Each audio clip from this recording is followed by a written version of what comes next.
खेलने का डेवलप हुआ वो मेरे भाई को देख देख के हुआ कि यार अच्छा ये क्रिकेट भी एक ऐसी चीज़ है जिसको खेल के इतना मज़ा आ रहा है। तो वो वहाँ से बेसिकली मेरी मोटिवेशन मेरे भाई थे, क्योंकि वो फिर उसके बाद ये है कि वो मुल्तान से हम वी बेसिकली फ्रॉम मुल्तान, तो वो मुल्तान से खेल नहीं पाए। तो वो फिर मुझे ज़्यादा हुआ कि यार I want to change this, कि मुझे खेलना है, बट हम सारे शिफ्ट हो चुके थे लाहौर। तो बेसिकली जो मोटिवेशन थी वो मेरे भाई से आई थी। माशाल्लाह, very nice. And do you speak Saraiki? नहीं, हम उर्दू स्पीकिंग है। आप उर्दू स्पीकिंग मुल्तानी है? जी। That's an interesting. I don't believe that. I don't buy that because मैं पंजाबी हूँ, अच्छा। मैं लाहौर से हूँ। तो जब मैं यहाँ पे किसी को मिलती हूँ और मैं कहती हूँ कि आप कहाँ से हैं, हम पंजाबी हैं, पंजाबी आती है नहीं।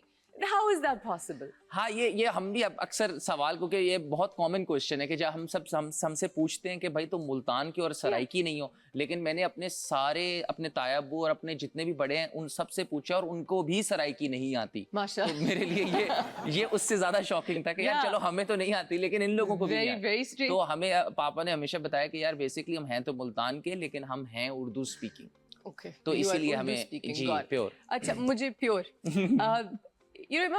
पर्ची की लोग बहुत बात करते हैं, ऑब्वियसली करते हैं, लेकिन आपने सबको चुप करा दिया जब आपका डेब्यू हुआ और आपने सेंचुरी बना ली डेब्यू में। What was that feeling?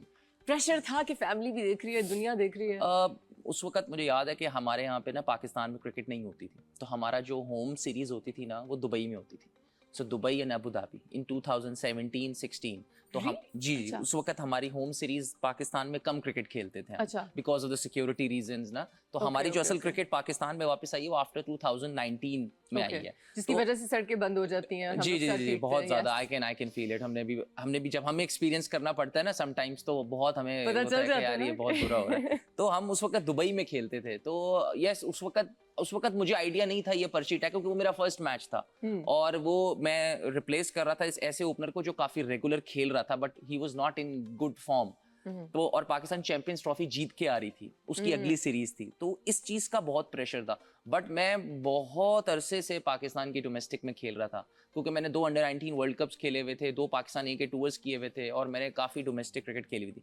But I was very very nervous, क्योंकि मुझे याद है कि मुझे सुबह याद है हमने 12 बजे निकलना था ग्राउंड से और मुझे 8 बजे कोच का मैसेज आया था कि इमी यू आर प्लेइंग। बस ये message That's when you found out? जी, मुझे लेट बताया गया था, सुबह बताया गया था और उसके बाद मुझे याद नहीं कि मैंने शावर कैसे लिया, मैंने बैग कैसे पैक किया। और फिर वी हैव बिकॉज़ हम दुबई में रहे थे, लेकिन हमारा मैच अबू धाबी था। तो हमें, आपको पता है दुबई से अबू धाबी 2 घंटे की ड्राइव थी, तो हम 2 आवर्स की ड्राइव पे गए, वहां से खेला और हमने पहले बॉलिंग की थी और इतनी गर्मी थी और मुझे बिल्कुल आइडिया नहीं था कि फिर लकीली वो जब नसीब में कुछ ना कुछ लिखा होता है तो वो चीजें आपके उसमें आ जाती हैं। तो वो फिर सारी चीजें चलती रही, तो वो एकदम ऐसी सिचुएशन आ गई कि वेयर आई वाज कि यार मेरा तो 100 हो सकता है। और मुझे जरा कुछ, जब आपको एक क्रिकेट में एक होता है कि जब आप पे प्रेशर आता है ना तो आपको क्रैम्प्स पड़ते हैं, तो मुझे बीच में क्रैम्प्स पड़ रहे थे, like stomach cramps? जी स्टमक क्रैम्प्स थे, हैमस्ट्रिंग क्रैम्प्स थे। तो वो, और क्योंकि हीट थी 47-48 चल रहा था, में आदत भी नहीं इस तरह की, वो इस तरह का, और फिर वो प्रेशर की वजह से काफी कुछ सारी चीजें चल रही थी। बट मुझे याद है हफीज भाई मेरे साथ खेल रहे थे, तो उन्होंने मुझे कहा था मैं डांटूंगा अगर तूने यहाँ से 100 सेंचुरी नहीं की, क्योंकि यू आर वेरी क्लोज। और उन्होंने, मुझे याद है, आई रिमेंबर, उन्होंने कहा कि इसकी वैल्यू तुझे बाद में पता चलेगी, अभी शायद ना पता चले, क्योंकि तेरा डेब्यू है, you are satisfied with your 70 और 80 रन्स, बट सेंचुरी की एक अलग ही खुशी होगी। And he was right. मैं जब 100 किया तो उसके बाद the amount of love I got, it was very different. और उसके बाद मुझे याद है कि all the way from Abu Dhabi to Dubai मैं इमाद वसीम के बिल्कुल सर पे रख के मैं लेट रहा था, वो मेरे से बैठा ही नहीं जा रहा था, मुझे क्रैम्प्स इतने आ रहे थे ऑल द वे कि मुझे लेटना पड़ रहा था। तो इमाद वसीम ने मुझे अपना शोल्डर दिया और बस मैं उसी तरह बस के नीचे जमीन पे पूरे 2 घंटे तक। Oh my God, that's such a good story, यार। That's awesome. Did you get like tips के, you know, हम अगर एक century maker household में हमारा अगर कोई है तो that's your चाचा, he's the king. So did he ever teach you कि जब ज़्यादा runs बनानी हो तो what state of mind you have to be in? अच्छा, मैंने हमेशा ऐसे फील किया है कि जो मेरे चाचू हैं, obviously he and I have a very different personality. वो बहुत ज़रा सीरियस वाले हैं, मैं ज़रा जॉली टाइप हूँ, और obviously the huge age difference, और वो legend है। तो हमेशा उन्होंने क्योंकि जब I got selected he was a chief selector, तो एक चाचू वाला रिश्ता और एक चीफ सेलेक्टर वाला, तो वो बहुत ही फॉर्मल हो गया था। तो और उन्होंने हमेशा, मुझे ऐसा फील होता है कि उन्होंने हमेशा मुझे कभी इस बात पे प्रेशर नहीं, एक्स्ट्रा प्रेशर या बर्डन पड़ने नहीं दिया कि अगर सारी दुनिया भी कह रही है और अगर मैं भी कहूँ कि यार इमाम ऐसे नहीं खेलना, ऐसे खेलना, ऐसे, तो उन्होंने मुझे हमेशा कहा था कि यू विल लर्न, हर चीज़ आहिस्ता आहिस्ता आपको खुद ही सीखोगे तो ज़्यादा अच्छी है।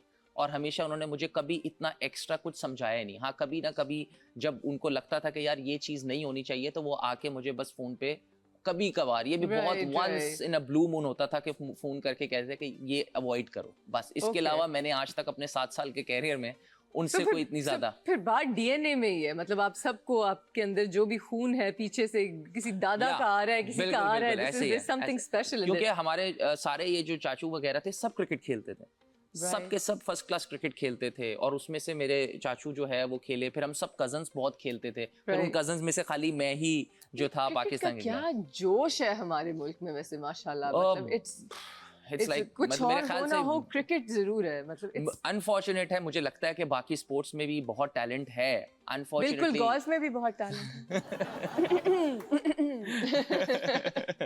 अनफॉर्चुनेटली हमारे क्रिकेटर्स बहुत शौक से खेलते हैं। जी, मुझे पता, मेरे हस्बैंड बहुत सारे क्रिकेटर्स के साथ खेलते हैं ना, एंड वो बहुत खुश होते हैं। मुझे शौक है, but I play so bad. So will bring you on the course. मैं गया था कोर्स में, ये लाहौर वाले राया में, तो मैंने मारी थी 2-3 घरों में गई थी, उसके बाद मैंने हफीज भाई बहुत अच्छा खेलते हैं, उन्हें वही सिखा रहे थे मुझे। एक ऑडियंस से सवाल लेते हैं। हाँ जी, फरमाइए सर। अस्सलाम वालेकुम sir, I am really big fan of you. Thank you sir. मेरा सवाल आपसे ये है कि आपके ख्याल में पाकिस्तानी टीम में सबसे बड़ी कमजोरी क्या है इस वक्त? अच्छा, ये बड़े ट्रबल में यार मेरे ख्याल से इस वक्त जो है ना, हमारा कम्बिनेशन, मुझे ऐसा लगता है कि अभी वो राइट टाइम पे बन नहीं पाया। मुझे ऐसा लगता है कि हमारे पास एक स्पिनर शॉट है, एंड हमारे पास, मुझे ऐसा लगता है कि जो आपका मेन प्लेयर होता है, बाबर आजम जैसे हमारा है, एक तो वो बहुत ज़्यादा फ्लो में नहीं है, बट आपको भी पता है कि पाकिस्तान की जो टीम है वो अनप्रेडिक्टेबल है, वो सबको अगेंस्ट कर सकती है। तो मेरे ख्याल से अब बहुत लेट है कि ये कहना कि यार ये सारी चीज़ें हो गई। मैं अच्छी होप्स रखनी चाहिए, क्योंकि 3 मैचेस का टूर्नामेंट है, यू नेवर नो कि पाकिस्तान जैसा एकदम मोमेंटम पकड़ता है, तो उसके बाद फिर इंशाल्लाह हमें उम्मीद है कि सेमीफाइनल तक खेलेगा। और अगर लास्ट मिनट में कुछ ना अच्छा हो, तो फिर जो गालियां मैं देखती हूँ ट्विटर पे, माय गॉड, आप लोगों का हौसला, I thought we had it bad. जितना आपसे प्यार करते हैं, जितना ओन करते हैं, मैंने अपनी लाइफ में गुस्सा लोगों में नहीं देखा, जैसे अपनी सगी औलाद ने कुछ कर दिया। एग्जैक्टली, अपनी लाइफ में हमने कभी इतनी ट्रोलिंग और इतना प्यार नहीं देखा। दोनों का अल्हम्दुलिल्लाह इकट्ठा हमारी आवाम ने पूरा बैलेंस रखा हुआ है कि जब प्यार करने पे आते हैं तो लाइक आपको क्रेजी, और जब गालियों पे आते हैं तो वो भी। मैं आपको उसकी भी एक स्टोरी बताती हूँ, आपकी वजह से मुझे गालियां पड़ गई। But will be right back, don't go anywhere, take a short break.